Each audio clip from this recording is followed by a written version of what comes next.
नासरत के यीशु मसीह के नाम में आप सभी को जय मसीह। संदेश शुरू करने से पहले कृपया एक क्षण रुकें, वीडियो को लाइक करें, शेयर करें और चैनल को सब्सक्राइब करना न भूलें। यदि आप हमारे चैनल पर नए हैं तो आपका हार्दिक स्वागत है। अब आइए हम आगे बढ़ते हैं। मैं बाजार में अफ्रीकी लंगोट का विक्रेता था। अमेरिका में मेरी बहन ने मुझे बाजार में बेचने के लिए विग भेजे थे। वास्तव में हम सहमत हुए थे कि वह विग भेजेगी जिसे मैं देश में बेचूंगा। यह वास्तव में भारतीय विग थे जो उन महिलाओं से आए थे जिन्होंने समय के साथ अपने प्राकृतिक बाल दान किए थे। मुझे समझ में आया कि भारतीय महिलाओं के ये प्राकृतिक बाल दुनिया भर में बेचे जाने से पहले हिंदू देवताओं के मंदिरों में समर्पित किए गए थे। जब मैंने इस्लामी धर्म छोड़ दिया और भगवान के पास आई, मैं आधुनिक चर्चों के उदार पादरियों द्वारा गुमराह किया गया था जिन्होंने मुझे बताया था आप अपनी उपस्थिति को अनदेखा नहीं कर सकते, आपको खुद को सजाना चाहिए। फिर भी इस्लाम में मैं मेकअप और गहने नहीं लगा रहा था। जब मैंने इन नेताओं की सलाह का पालन किया, मैंने देखा कि ये झुमके और चेन जो मैंने पहनना शुरू किया था मेरे शरीर पर खुजली कर रहे थे और मुझे आश्चर्य हुआ कि चीजें इस तरह क्यों थी और मुझे नहीं पता था कि मेरी बहन ने अमेरिका से जो विग भेजे थे वे जादू टोना की भावना और भारत के देवताओं को समर्पित थे। जब मैंने अपनी बहन द्वारा भेजे गए इन विगों को बेचना शुरू किया तो मैंने उनमें से एक का उपयोग करने का फैसला किया। उस दिन सुबह एक सैलून में भारतीय बाल रखने के बाद जब मैं सड़क पर निकला तो यह अभूतपूर्व था। सड़क पर कारें मुझे पूछने के लिए रोक रही थी कि क्या मैं शादीशुदा हूँ या अविवाहित हूँ। सड़क पर पुरुष मुझे बता रहे थे कि मैं कितना सुंदर हूँ। मुझे समझ में आया कि भारत के ये देवता जिनके लिए विग समर्पित है, प्रलोभन की आत्मा जो इस विग के माध्यम से मेरे जीवन में प्रवेश कर गई थी। और उस दिन के बाद से जब भी मैं रात को सोता था तो मुझे खुजली महसूस होती थी। मैं अपना सिर पीट रहा था क्योंकि मुझे ऐसा लग रहा था जैसे मेरे सिर पर कीड़े रेंग रहे हों। मैं इसे सहन नहीं कर सका और मैं इस विग को हटाने गया और इसे वापस पैक में रख दिया। कई दिनों बाद मैंने खुद से कहा, मैं इस बाल के साथ नहीं रह सकता, मुझे एक नया चाहिए। मैंने इसे एक नए प्राकृतिक बाल के साथ बदलने के लिए सैलून जाने का फैसला किया। जब मुझे एक नया प्राकृतिक बाल मिला तो मैंने अज्ञात प्रिय का सामना करना शुरू कर दिया। आत्माओं की दुनिया असली है और राक्षस असली है।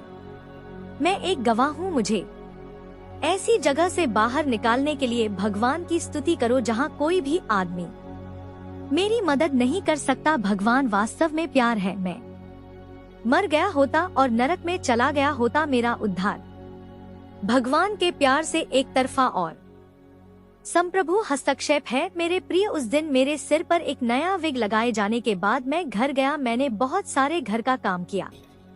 आपके जीवन में प्रवेश करने के लिए उसे कानूनी आधार देने वाले दरवाजे खोलने जा रहे हैं। भगवान की संतान अनजाने में दरवाजे खोल रहे हैं। जब मैं नरक में गया तो भगवान ने मुझसे कहा, यह उन छोटी छोटी चीजों के कारण है जिन्हें आप अनदेखा करते हैं कि शैतान आपको पकड़ लेता है और मैं आपकी आत्मा को उन छोटी छोटी चीजों के कारण दोषी ठहरा सकता हूँ जिन्हें आप अनदेखा करते हैं यदि आप सतर्क नहीं हैं। जिस दिन मैंने अपने सिर पर वह विग पहनी थी, मैं रात को 2 बजे गहरी नींद में सो रहा था। मुझे सीटी जैसी कुछ आवाज सुनाई देने लगी। ये वास्तव में सांपों की आवाज थी। सांपों की यह सीटी किसी गीत की तरह थी। मैं उठा और जल्दी से लाइट जलाई। मैंने देखा कि मेरी विग खुल गई थी, हालांकि वह अभी भी मेरे सिर पर थी।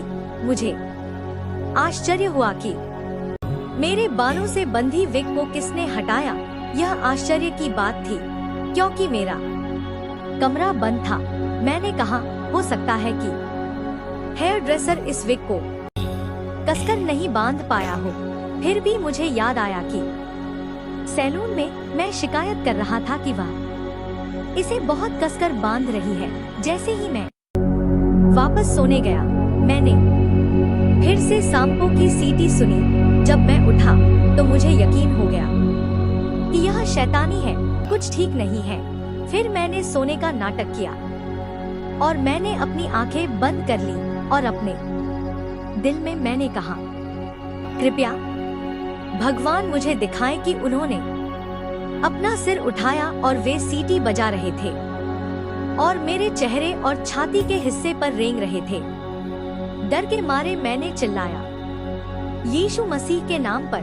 मैं कांप रहा था और गलियारे की ओर भाग रहा था और मैंने घर में सभी को जगाया। मैंने अपने लोगों से कहा, कृपया चाकू ले और मेरे बाल काट दे। और जब वे इस विग को काट रहे थे तो मुझे लगा कि वे मेरे शरीर तक पहुंच रहे हैं।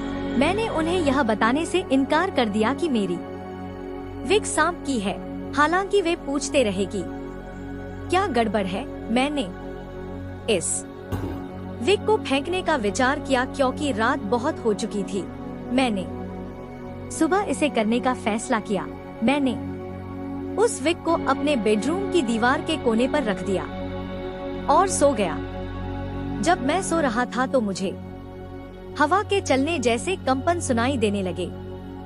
जब मैंने अपनी आंखें खोली और दीपक जलाया, यह विश्वास से परे था क्योंकि मैंने समुद्र की रानी को देखा और यह कोई दृश्य नहीं था।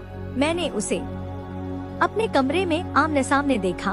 वह ठीक उसी दीवार से मेरे कमरे में आई जहां विग रखी गई थी। मैंने देखा कि उसके बाल नीचे चले गए और दीवार से आगे बढ़ गए क्योंकि मुझे इसकी सीमा नहीं दिख रही थी। मैंने अपने कमरे में रखी विग के बजाय इसे निपटाने के लिए एक द्वार था जिसके माध्यम से वह मेरे कमरे में प्रवेश करती थी। समुद्र की इस महिला में राक्षसी सुंदरता थी। मैंने पृथ्वी पर उसकी सुंदरता नहीं देखी थी क्योंकि यह चरम पर थी। मैंने राक्षसों को दीवार के माध्यम से मेरे कमरे में प्रवेश करते और उसके साथ मिलते देखा। मैंने समुद्र की इस महिला शैतान से पूछा कि तुम कौन हो और तुम यहाँ क्या कर रही हो। उसने जवाब दिया, मैं समुद्र की जलपरी हूँ। मैं यहाँ आई हूँ क्योंकि तुमने मेरे बच्चों को मार दिया है। मैंने कहा कि मैंने तुम्हारे बच्चों को कैसे मार दिया?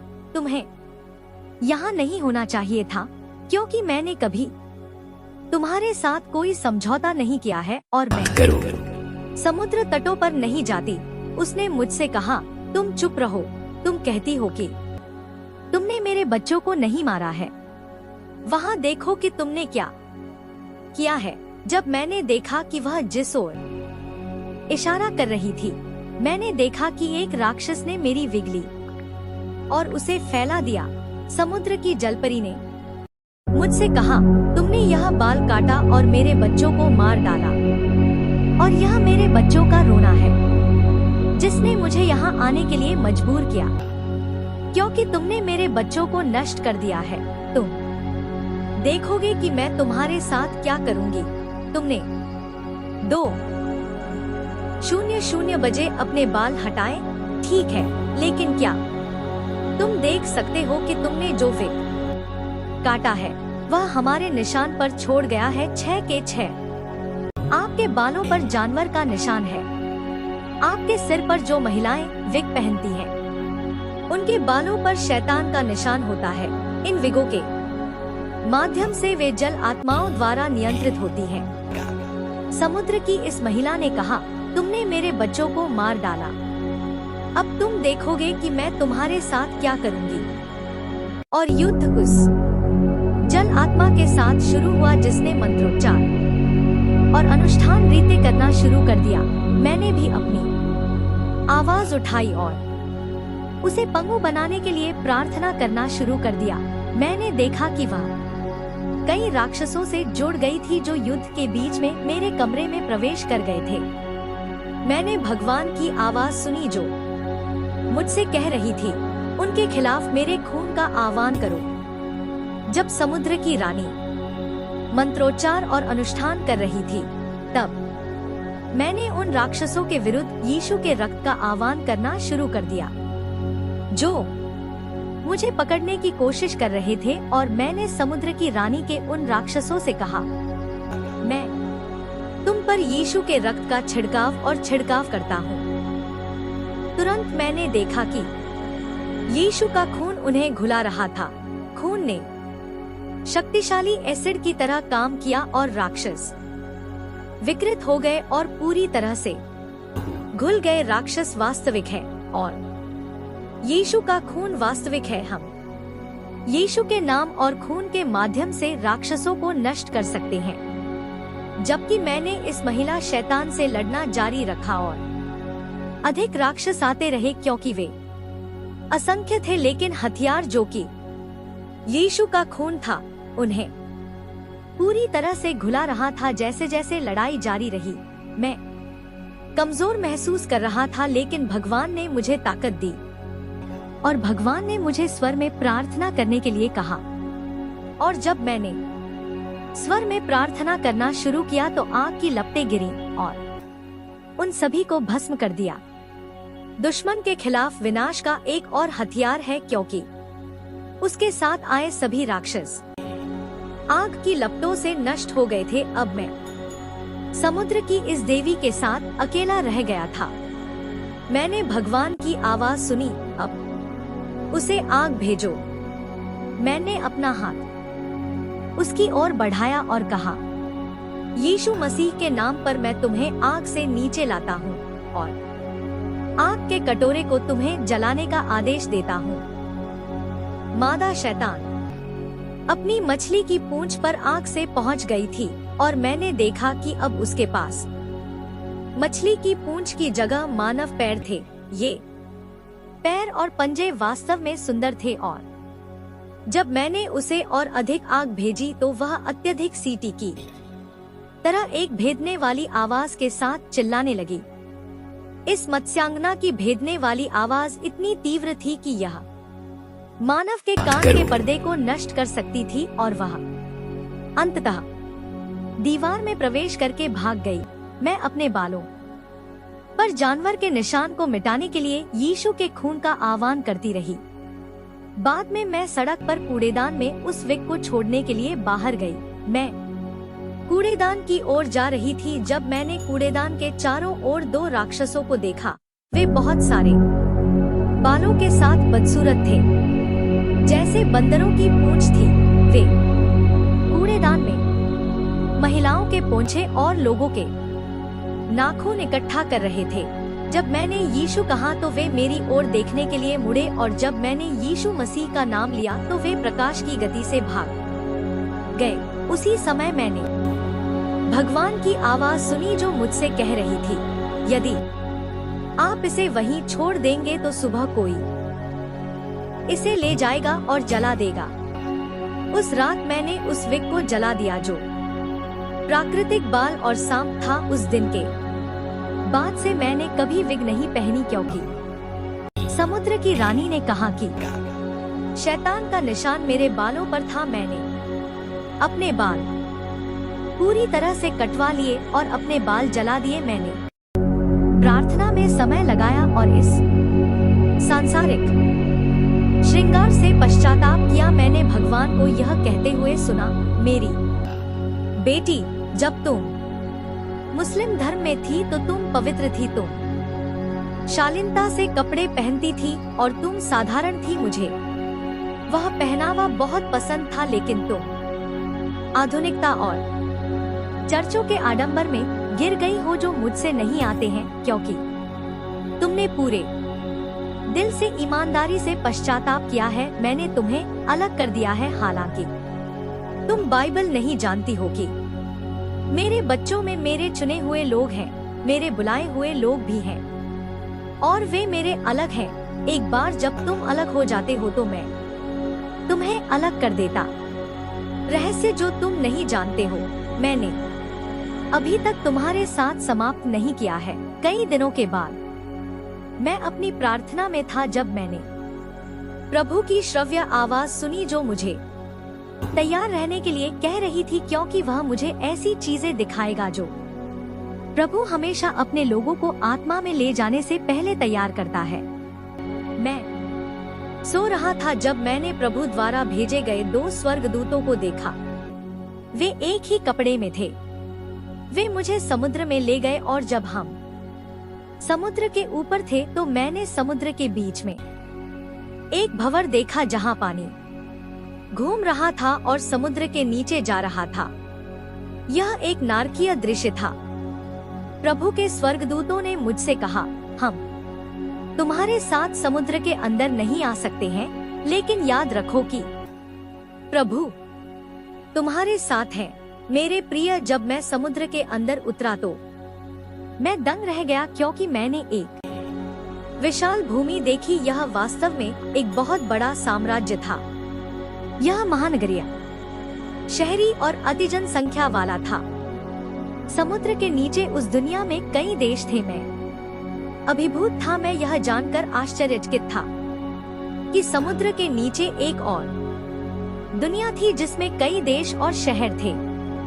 इस पानी के नीचे की दुनिया में मैंने मनुष्यों को जंजीरों से जकड़ा हुआ देखा, क्योंकि वे कठोर श्रम करने वाले गुलाम थे। वे मानव रूपी राक्षस और राक्षस थे, आधे मानव और आधे जानवर थे। मैंने जलपरी, देवियां और जलपरी देखी।